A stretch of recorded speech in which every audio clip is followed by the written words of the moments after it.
তাই দেখুন ভগবানের কিরকম কৃপা, যে ভগবানের সেবা পূজা করলে, তার নাম জপলে ভগবান কি করতে পারেন। এই জন্য আমাদের প্রত্যেকের প্রধান আরাধ্য যিনি, তিনি হচ্ছেন স্বয়ং কৃষ্ণ। আমরা শিব উপাসক হতেই পারি, মা কালীর ভজনা করতেই পারি, কিন্তু তিনি আমাদের কিন্তু ইষ্ট নন। আমাদের প্রত্যেকের ইষ্টদেব বা আরাধ্য। প্রত্যেকটা মানব জাতির, প্রত্যেকটা সনাতনীর ঈশ্বর হচ্ছে একজন, তিনি হচ্ছেন ভগবান কৃষ্ণ। এখানে আমাদের মধ্যে একটা দ্বন্দ্ব সৃষ্টি হয়। যখনই আমরা বলি না যে কৃষ্ণ আমাদের ভগবান, তো কিছু অজ্ঞ মানুষ রয়েছে প্রশ্ন করে, তো গোয়ালার ছেলে, এ দাপর যুগে হয়েছে।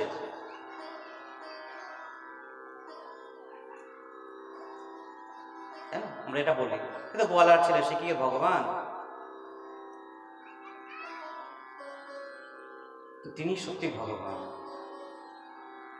এই যে ভগবানের যে অবতার গুলো হয়, তো 6টি ভাগে বিভক্ত অবতার, 6টি ভাগে বিভক্ত।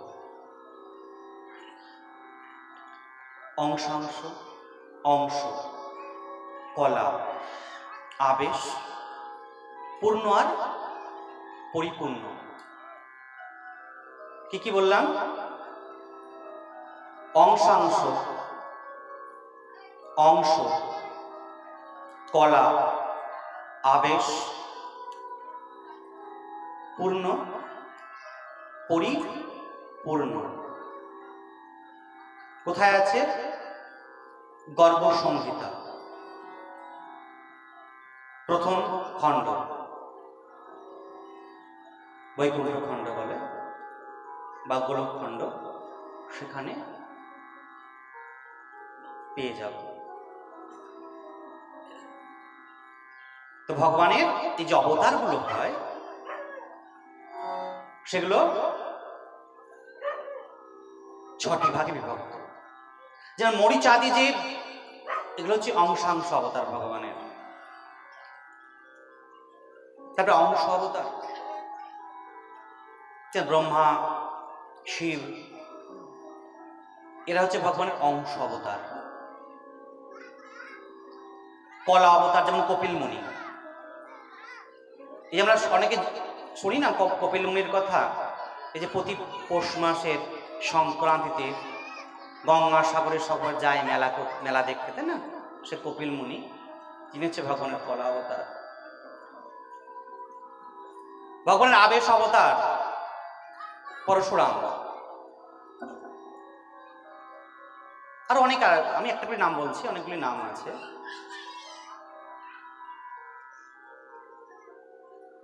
পূর্ণ অবতারকে যেমন হরি, ভগবান একটা রূপ, হরি, রামচন্দ্র, নৃসিংহদেব, এরা হচ্ছে ভগবানের পূর্ণ অবতার। বামনদেব।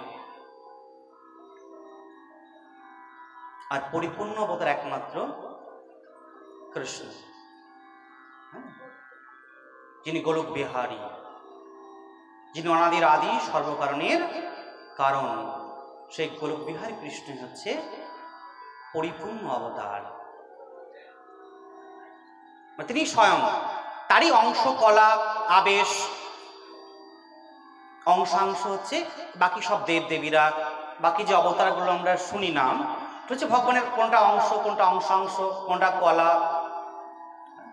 কোনটা আবেশ অবতার ভগবানের। কিছু পূর্ণ অবতার, যেমন হরির কথা বললাম, নারায়ণ হরি, নৃসিংহদেব, বামনদেব, এরা সব ভগবানের পূর্ণ অবতার। কিন্তু পরিপূর্ণ অবতার একমাত্র কৃষ্ণ, যিনি কোনো কল্পে একবার অবতীর্ণ হয়। তিনি সবসময় আসেন না। ভগবান যিনি অনাদির আদি, তিনি বারবার আসেন না। যুগের প্রয়োজনে যখন ওনাকে ছাড়া আর হবে না, এই যুগের তাকে খুব প্রয়োজন, তখনই তিনি অবতীর্ণ হন কৃষ্ণ।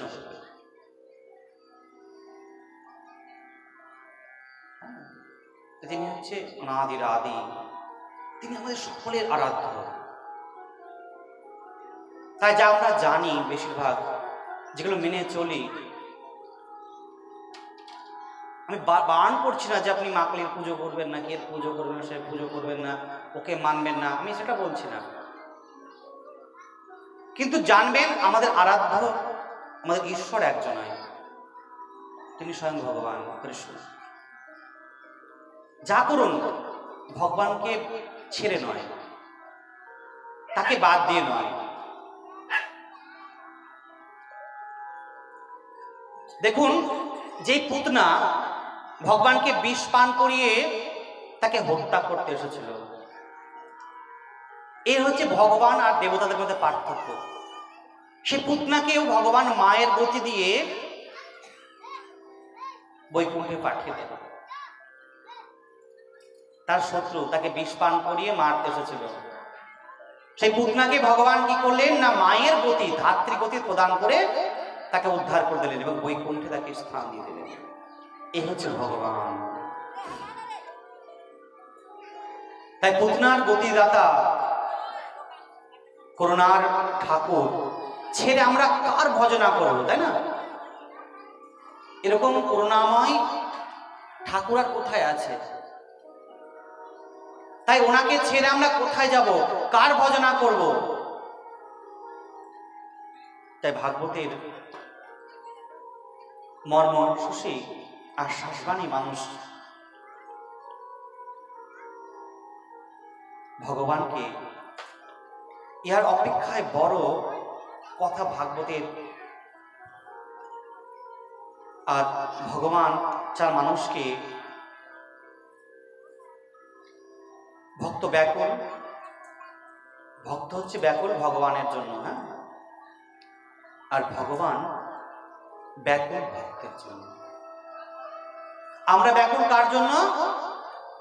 ভগবানের জন্য, আর ভগবান ব্যাকুল আমাদের জন্য। সুভাষ, হরি কা ভজন করো, हरि है हमारा, हरि का भजन करो, हरि है तुम्हारा। हरि का भजन बिना, हरि का भजन बिना नाही गुजारा। हरि का भजन करो, हरि है तुम्हारा। हरि का भजन करो, हरि है तुम्हारा। हरि का भजन करो, हरि है तुम्हारा।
নৈমিষারণ্যে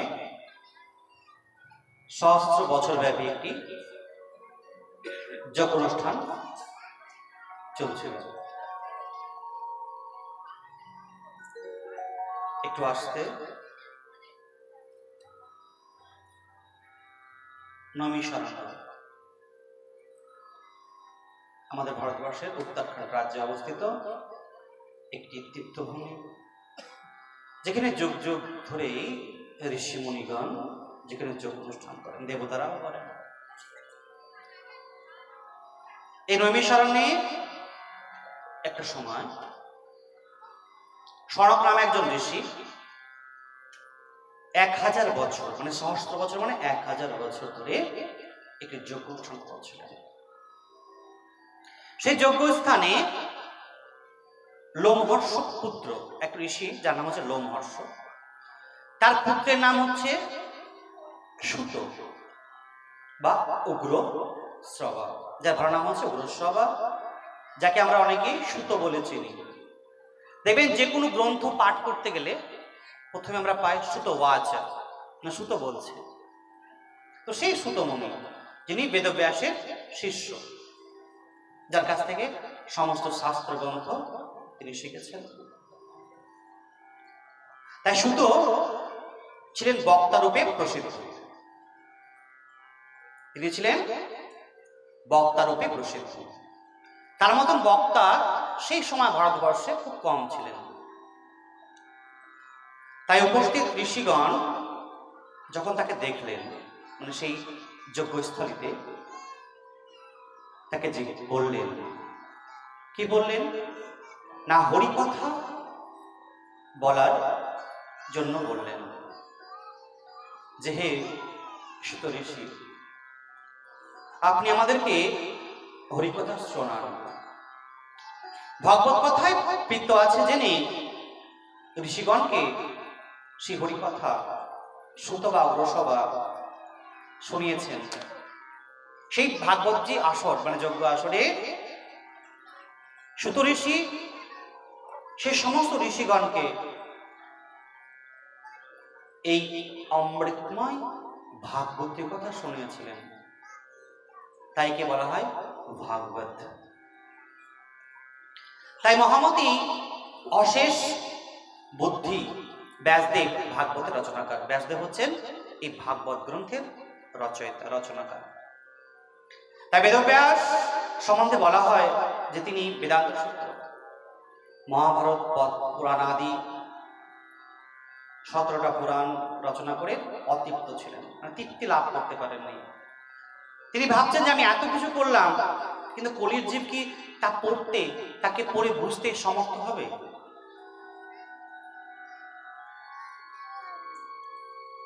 তাই তিনি অতৃপ্ত। অতএব ধরা যেতে পারে যে ভাগবত সকল পুরাণের সারবস্তু, যত পুরাণ রয়েছে, যত গ্রন্থ রয়েছে, সবকিছু সারবস্তু হচ্ছে ভাগবত মহাপুরাণ।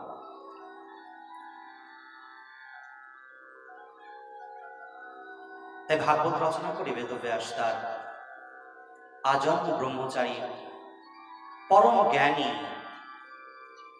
পরম ভক্তপুত্র সুখদেব গোস্বামীকে তার শিক্ষা দেন। এই যে ভাগবত গ্রন্থ, যা সকল শাস্ত্রের সারবস্তু, তা তিনি রচনা করে তার আজন্ম ব্রহ্মচারী, ব্রহ্মজ্ঞানী, পরম ভক্ত সেই সুখদেব গোস্বামীকে প্রদান করেন। তাই সুত সেই ভাগবত কথা সনক আদি ঋষিগণকে বলেছিলেন। আর এই সুত ঋষি সেই ভাগবতীয় কথা আজ থেকে প্রায় 5000 বছর পূর্বে নৈমিষারণ্যে সমস্ত ঋষিগণ, সনক আদি ঋষিগণকে সেই ভাগবতীয় কথা শুনিয়েছিলেন। এই প্রসঙ্গে সুত মহারাজ বলছেন, বাসুদেব পরম জ্ঞানম, वासुदेव परम तपः, वासुदेव परम धर्मो, वासुदेव परगतिः। श्रीमद् भागवतेर प्रथम स्कन्धे দ্বিতীয় অধ্যায়ের 29 নম্বর শ্লোক এটি। জ্ঞানের দ্বারা ব্রহ্মস্বরূপ শ্রীকৃষ্ণকে লাভ করা যায়। তপস্যা কৃষ্ণের প্রসন্নতার জন্যই করা হয়। তপস্যা তা কার জন্য? না ভগবানকে খুশি করার জন্য,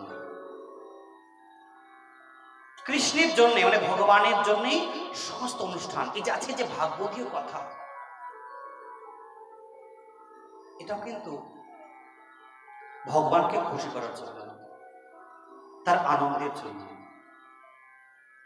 যেখানে হরি কথা, যেখানে কৃষ্ণ কথা, যেখানে রাধা নাম, সেখানে ভগবান ব্যাকুল হয়ে চলে আসে। যেখানে ভাগবতের কথা হয় সেখানে ভগবান থাকেন, তার ভক্তগণ সেখানে আবির্ভূত হন শ্রবণ করার জন্য। হনুমান সমস্ত ভক্তগণ সেখানে উপস্থিত হয় যেখানে ভাগবতীয় কথা আরম্ভ হয়। অতএব ভগবান কৃষ্ণ হলেন এই মহাপুরাণের হৃদয়। এই যে ভাগবত মহাপুরাণ যার আলোচনা হচ্ছে, এই মহাপুরাণের হৃদয়কে না স্বয়ং ভগবান। তাই শ্রী হরির নাম, তার যশ কীর্তনই হচ্ছে ভাগবতের মূল বিষয়বস্তু। এই যে ভাগবত গ্রন্থের মূল বিষয়বস্তু কি? না ভগবানের নাম, তার কীর্তন, তার যশ। তাই ভাগবত একাধারে বেদান্ত সিদ্ধান্তের আকর। এই যে ভাগবত সমস্ত শাস্ত্রের সার বা আকর, তাই ভক্তিরূপে সহজলভ্য এবং সুমিষ্ট ফল। মানে এটা গ্রন্থ এমনই যে খুব সহজেই আমরা এক করতে সবকিছু পেয়ে যাব, কোথাও যেতে হবে না, কারো আশ্রয় নিতে হবে না। তাই এবং এই ভাগবত হচ্ছে সুমিষ্ট ফলের ন্যায়। যেরকম একটা পাকা মিষ্টি ফল হয়, আম যদি ধরি, আর এটি এমন একটি ফল যাতে না আছে আঁশ, না আছে আঁটি, আর না আছে খোসা, পুরো রসে ভরপুর এবং সুমিষ্ট।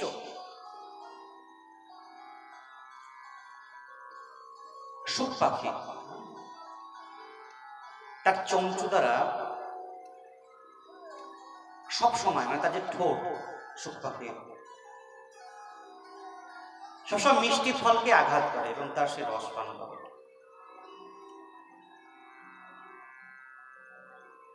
অতএব স্বাভাবিকভাবে প্রশ্ন ওঠে যে সুত উগ্রসভা তাহলে এই শ্রীমদ ভাগবত জানলেন কেমন করে? এই সুত ঋষি জানলো কি করে ভাগবত কথা? কারণ বেদব্যাস তার পুত্র সুখদেবকে দিয়েছে, সুত জানলো কি করে? এই তথ্যের মূল গমন করে আমরা জানতে পারি যে মহাত্মা সুখদেব গোস্বামী যখন এই ভাগবত কথা মহারাজ পরীক্ষিতকে শোনাচ্ছিলেন, তখন সেই সভায় সুত ঋষিও ছিল। আর সুখদেব গোস্বামী যেভাবে ভাগবত বলেছিলেন, তিনি ঠিক সেটাকে পুরো কপি করে ফেলেন। আর সেটাই সেই নৈমিষারণ্যের যজ্ঞস্থলে পাঠ করেন।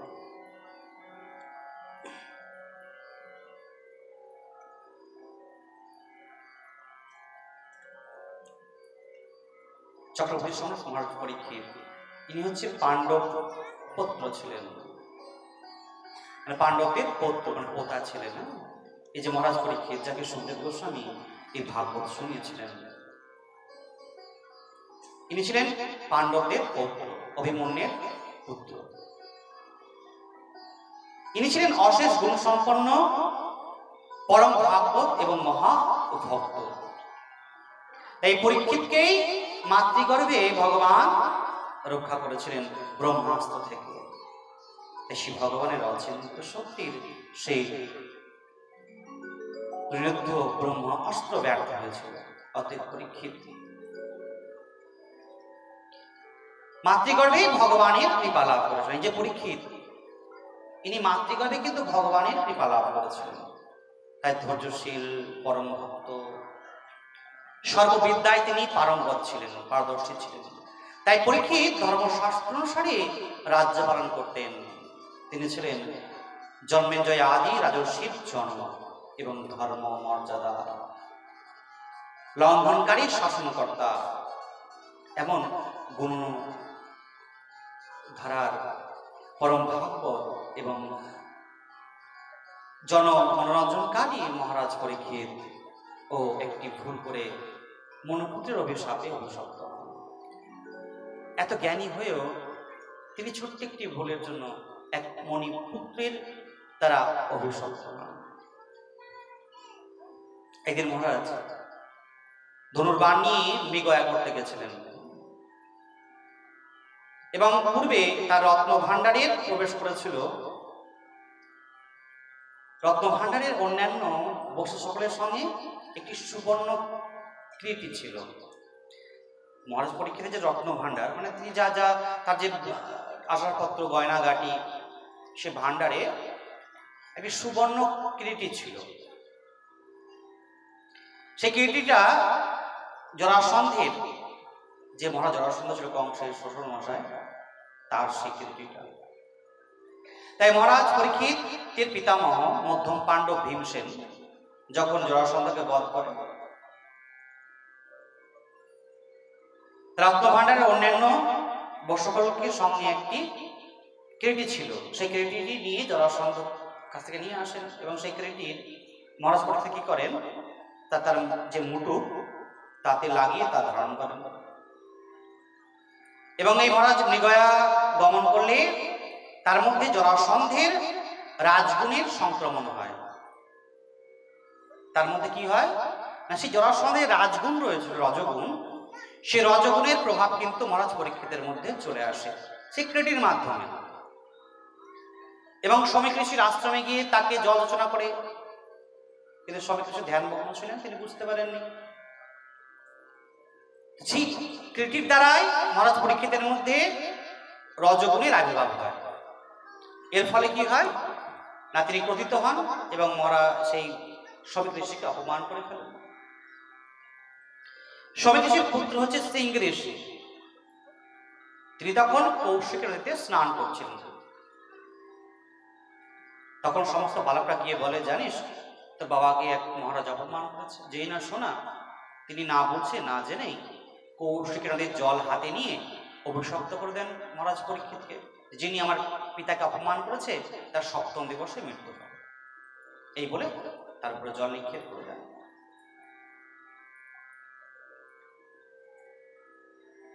এবং সপ্তম দিবসে তক্ষক দংশনে তার মৃত্যু হবে, এই অভিশাপ তাকে দেয়। তাই শ্রমিক ঋষির পুত্রের এই আচরণ সমর্থন করলেন না। যখন শুনলেন শ্রমিক ঋষি যে তার পুত্র সিংহী এরকম একটি কাজ করে ফেলেছে, অভিশাপ দিয়ে দিয়েছেন মহারাজ পরীক্ষিতকে, তাই তিনি পুত্রকে বললেন যে সামান্য অপরাধে এত বড় শাস্তির প্রয়োজন ছিল না। তাই মহারাজ পরীক্ষিতকে তিনি ঘটনা বিবরণ দূত দ্বারা পাঠালেন। তখন শ্রমিক ঋষি কি বলেন, তার এক শিষ্য যার নাম গৌরমুখ, তাকে পাঠালেন যে তুমি মহারাজকে বলো যে তার 7 দিনের মধ্যে মৃত্যু হবে, 7 দিন পর তার মৃত্যু। তাই ভাগবত চূড়ামণি মহারাজ পরীক্ষিত তখন রাজধানীতে ফিরে এসে যখন তার মাথার মুকুটটা খুলে রেখেছেন, কিরীটটা খুলেছেন, তখন তিনি বুঝতে পারছে যে আমি কিরকম কর্ম করে এসেছি, নিন্দনীয় কর্ম করেছি, আমি এক ঋষিকে অপমান করে এসেছি। তাই তিনি বড় অনুভূত যে আমি তো ভুল করে এসেছি, পাপ করে ফেলেছি। তাই ক্ষণিকের জন্য প্রধানবিত হয়ে তিনি নিরপরাধ প্রসন্ন এবং ব্রহ্মতেজ সম্পন্ন ব্রাহ্মণের প্রতি তিনি যে অনাচারিত ব্যবহার করেছেন তাকে উদ্বিগ্ন করে তুললেন। এমন সময় সম্পৃষি পেয়ে সে দূত পরীক্ষিতকে বললেন যে আর 7 দিন পরে আপনার মৃত্যু হবে। তিনি ঐতিক সুখ এবং সর্বসুখ পরিত্যাগ করে ভগবান শ্রীকৃষ্ণের পাদপদ্ম সেবাকেই শ্রেষ্ঠ মনে করলেন যে আমার কি করণীয়। তাই মহারাজ পরীক্ষিত বলছেন যে আমার 7 দিনে মৃত্যু, আমি কি করব, আমার কি করণীয়। তাই ভগবানের চরণ সেবায়, ভগবানের সেবাই হচ্ছে একমাত্র পরমার্থ। তাই গঙ্গার তীরে প্রিয় বসন মানে উপাসী থেকে গঙ্গার তীরে তিনি রমণীয় তুলসী বিমিশ্রিত কৃষ্ণ চরণামৃত গঙ্গাভারী তিলকের পবিত্রতা প্রদানকারী এবং নিত্য পথযাত্রীর পরম আশ্রয়স্থল। তাই গঙ্গার তীরে তিনি অপেক্ষা করছেন কে তাকে এই ভাগবতীর কথা, কৃষ্ণ কথা শোনাবেন। তাই গঙ্গার তীরে আমরণ অনশন সংকল্প নিয়ে তিনি বসে রয়েছেন। সন্ত আমাদি তারা শ্রী গোবিন্দের চরণ কমলকে চিন্তা করছেন। সেই সময় তিলক পাবন মহা অনুভব ঋষি মুনিগণ তার শিষ্যমণ্ডলী সহ সেখানে উপস্থিত হলেন। তাই বিশিষ্ট মুনিগণ সমাবিষ্ট দেখে মহারাজ পরীক্ষিত যথাযোগ্য অর্চনা করলেন, অভ্যর্থনা করলেন, প্রণাম করলেন। অত্রি বৈশিষ্ট্য চরণ চাবন দেবল ভরদ্বাজ গৌতম পিল্লায়ন মৈত্রী ব্যাস প্রভৃতি ঋষি মুনিগণ সেখানে এসে উপস্থিত হল এবং সেখানে ১৬ বছর বয়সী বালক সেখানে উপস্থিত হল এবং মহারাজ পরীক্ষিত গঙ্গা জল দ্বারা তার পদধৌত করে তাকে ব্যাস আসনে বসালেন। সে সুখদেব গোস্বামী মহারাজ পরীক্ষিতকে সপ্তম দিবসে এই ভাগবত কথা শুনেছিলেন।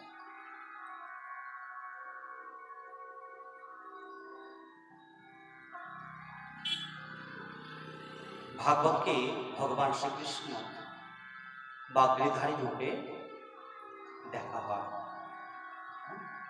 এই ভাগবত আমরা অনেকে ভাবেন একটা বই বা একটা গ্রন্থ, কিন্তু ভাগবত হচ্ছে স্বয়ং ভগবান। তাকে গিরিধারী রূপে একটু আগে বললাম যে এই ভাগবতের দেবতা হচ্ছে কে? মুরলীধর, মুরলীধারী শ্রীকৃষ্ণ, শ্রী গিরিধারী শ্রী গোবিন্দ। তাই গিরিধারী রূপে আমরা দেখিয়ে থাকি। তাই ভগবানের দক্ষিণ হস্ত কোটি দেশ থাকলেও বাম হস্ত সব থেকে উপরে, তাই না? হস্তটা সবচেয়ে উপরে থাকে।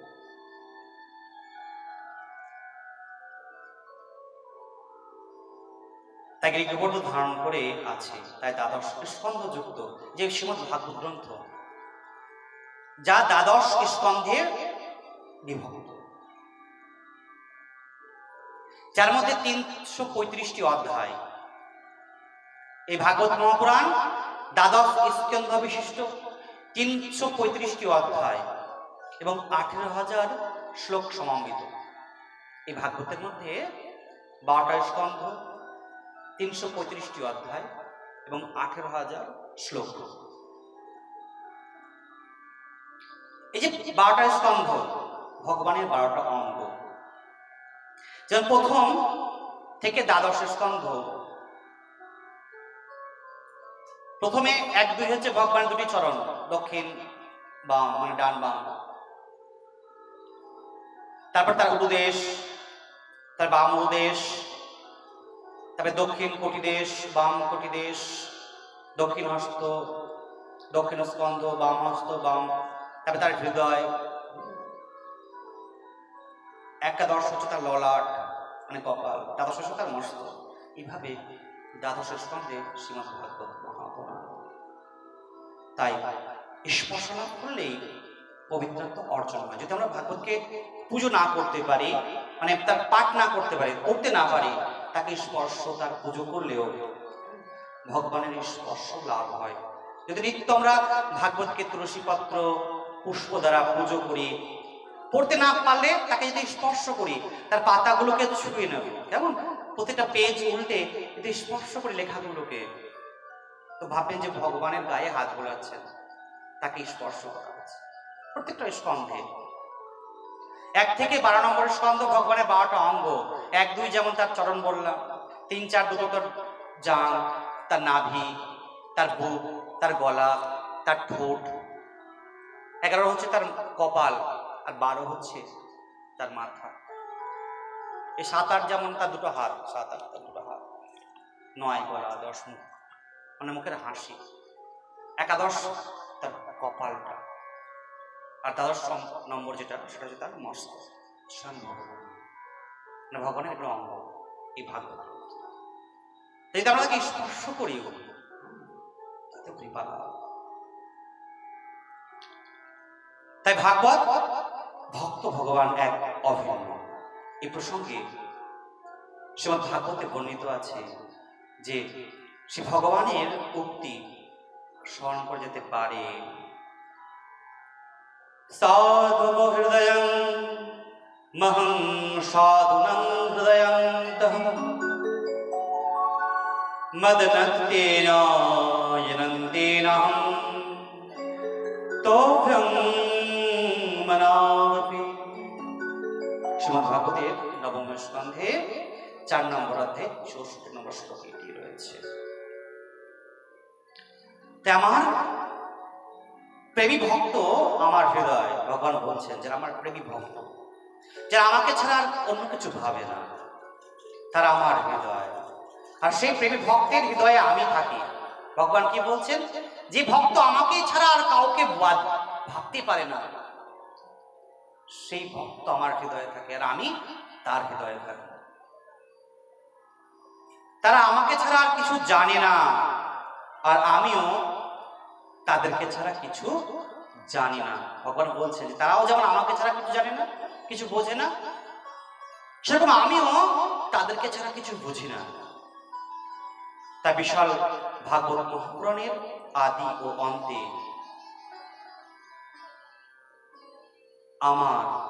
আমরা দেখি যে সত্যম পরম ধীমহি, অর্থাৎ পরম সত্য স্বরূপ পরমাত্মাকে আমরা ধ্যান করি, যে পরমাত্মা যিনি আমাদের প্রত্যেকের হৃদয়ে রয়েছেন, যিনি পরম পিতা। তাই এই আকর গ্রন্থের মূল বক্তব্য পরমেশ্বর ভগবানের সত্য স্বরূপ। ভগবানের যে সত্য স্বরূপ তা হচ্ছে এই গ্রন্থের মূল প্রতিপাদ্য বিষয়। তাই ভগবান ছাড়া জগতে আর কিছু নেই। এই জগতে কিছু রয়েছে একমাত্র ভগবান, ভগবান ছাড়া আর কিছু নেই। তাই তিনি সর্বভূতানাং হৃদয়ে তিষ্ঠ, তার নিচে বলছেন ভগবান শ্রীমদ্ ভাগবত গীতার 18 নম্বর অধ্যায়ের 78 নম্বর শ্লোকে, যত্র যোগেশ্বর কৃষ্ণ যত্র পার্থ ধনুর্ধরঃ তত্র বিজয় ভূতির্ধ্রুবা নীতির্তম। যেখানে ভগবান সেখানে জয়, সেখানে বিজয়।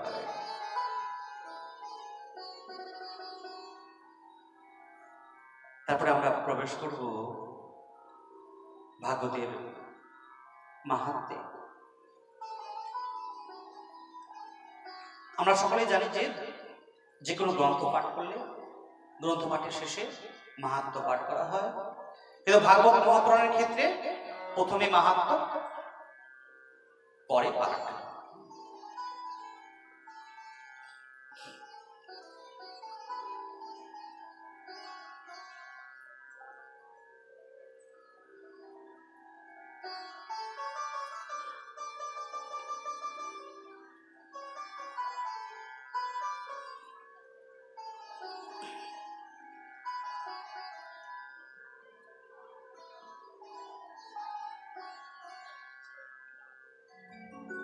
चली जा रही है उम्र धीरे धीरे, पल पल युवा ठो प्रहर धीरे धीरे, चली जा रही है उम्र धीरे धीरे, चली जा रही